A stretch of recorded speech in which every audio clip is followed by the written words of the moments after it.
Okay, so I think the last thing to do here is to talk some about how to get the most out of this kind of training because it's a little different.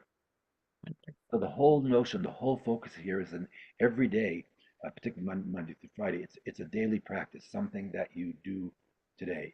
And we also have Uber. We have three practices. One is the conversations that matter. We have the deep listening. We have the power of your word. So each one is a practice, and then each of these practices has daily practices, something you will do each day to learn about this larger practice. So let's take a look at the next slide here. So in the morning, you will be invited to engage with a training.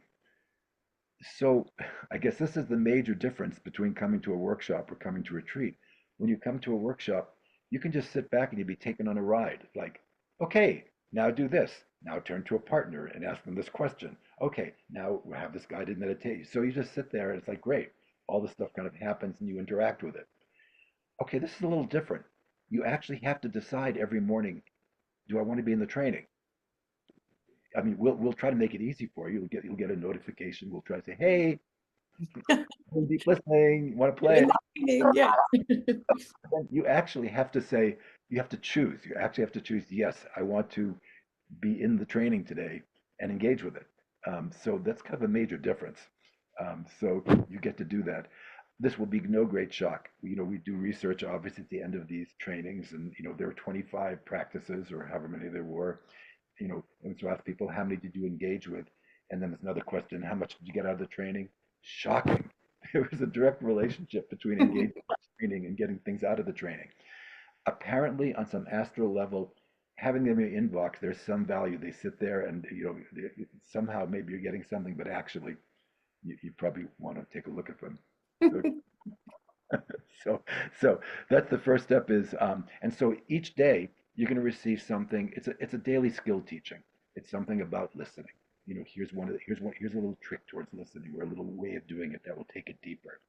Um, there's a quote of the day, usually hopefully inspiring that you remember, and then there's a special daily assignment. Something. This is what you do today throughout the course of your day.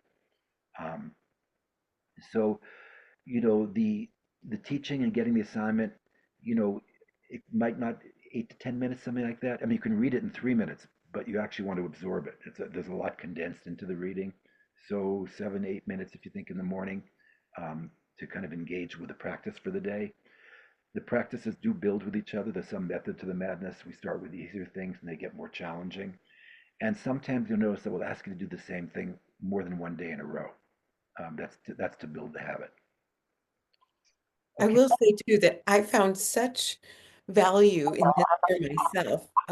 At the time I did it, I received them via email. Of course, you folks will receive it via the HN app. But I found it so valuable that I set a daily or a monthly reminder for myself with one of the daily practices that was about pausing when I felt triggered and not engaging from that emotional state of being upset and triggered. I don't remember which set it was in, but I just want to tell our listeners these are life altering practices. And if you engage in that commitment each day, if you choose, as Robert's saying, I truly know that it will improve the quality of your life and leadership. So I'm excited for you to have these. You picked a good one there. I would say, yes, if the entire world actually had the practice and discipline and never acting when they're emotionally triggered, oh my goodness, we would be in better shape. Okay, next slide. Okay, so to get value out of the program, it's important to read the daily assignment before beginning your workday. Again, it might take you 7, 8 minutes to kind of read and digest it, but it's important to do it before you start doing your daily activities because the whole purpose is to take the daily teaching and the specific assignment for the day. That's the thing to practice during the day. So the earlier in the day you have that, the more time you have to practice it. Then it's also important to create reminders if you can to about the practice to check back in on it. Some people put sticky notes on the side of their computer. You can put things that reminders into your computer, but again, um, you want to apply the particular practice to, like, if it's about listening in a particular way, or like a day might be listening for emotion rather than just listening for content. Okay, you want to remember to do that during the day. So whatever will help you to do that would be important. Okay, take a look at the next slide. Yeah, so here's some tips in making the training work for you. Obviously, it's to read the daily practices, but right off the bat, some of these are going to be more useful to you than others. You're going to receive about 20 of these daily practices, or however many there are. Um, Hopefully, there'll be one or two or three that'll be like, wow, if I could really master this, that would make such a difference. Um, and some of them you're going to open up and say, eh, like, I don't get this, or I do this really well. That's fine. That's the way it should be. What's important then is to focus on what will serve your learning. There's no test at the end of this. It's really like, what did I get for it? So make the training your own. That's the most important thing. Um, Look for the ones that really seem to work for you. You're welcome. And if another practice comes in and you either feel like you do this well or it doesn't seem to apply so well to you, take an earlier practice that did apply and do it again and do Mm. that one again. Ignore practices, repeat previous practices. You can also make up your own practice for the day. The most important thing is to practice. Mm. This I last, love oh, go ahead, Sarah. What? Oh, I just love that to make it work for us. And that's so much we share that style of coaching, Robert, which is trusting the leader, the client, to um, adjust the ideas to really work for them. So, We do. There was one other thing on the slide I wanted to mention, which is about practicing self-care, good self-care. yes. Really, this comes from, it's just worth the word on trauma. Um, that many of us carry different kinds of trauma, and some of the practices we're doing do invite you to look at your emotions, to feel your heart. And so there's an interesting balance point we all want between um, challenging ourselves to do things in our learning, to kind of go to the edge of our comfort and even a little beyond our comfort, and then also to like recognize where our comfort level is actually saying this is enough for me. And so right in between, right in there, that's where the learning happens. It's where you're not pushing yourself into territory that's uncomfortable that you shut down, but you're willing to kind of see where your comfort is and go a little beyond. And so that's what I mean by practicing good care. Make the training work for you and find your zone of learning that really is right for you. Challenge yourself and take care of yourself. Notice where your limits are. Okay.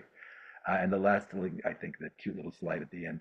What if I'm behind? No, there's no behind. Um, have all these things saved in your app. That's probably one of the greatest challenges I found people is that all of a sudden, you had a couple of days with space and you did the train on the third day, all of a sudden you don't have the time to think about it. Oh, and now I'm day four, I'm getting, no, there really is no behind. It's your training. You can do it at your own pace. So beautiful. I love that. So, friends, I hope you enjoy working with the practices. Have a good journey and take good care of yourselves. And Robert, I want to end just by thanking you. Thank you for being an influential teacher in my life. As you were stating those things, I thought, oh, every time I lead a facilitation group, I talk about comfort zone and learning edge and being out in that panic zone where it's too much. And I thought, oh my gosh, I learned that from Robert. And many times today, I just thought back to all the ways you've influenced me. As a facilitator and coach. So thank you. One of my other favorite stories is that while I was in your training, your daughter Lila was in my dad's training. So it's been a beautiful many decades of partnering, and this feels like a wonderful way to continue that. So thank you for sharing these daily practices with our A Plan coach and client community. And to all those listening, let us know the power of this in your lives. We would love to hear. Tell your coach, tell us directly, and we look forward to the ripple effects of this for you and for the world.